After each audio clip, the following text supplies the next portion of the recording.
up here. A more perfect stage could not be asked for.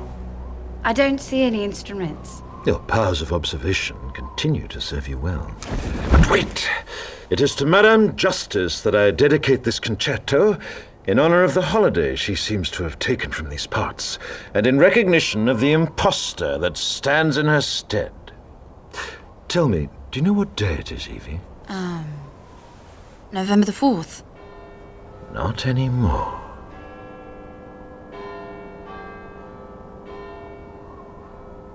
Remember the 5th of November, the gunpowder, treason, and plot.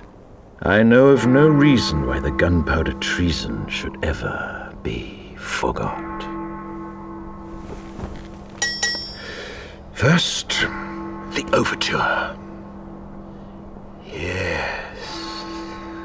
Yes, the strings. Listen carefully, can you hear it? Now the brass. I can hear it.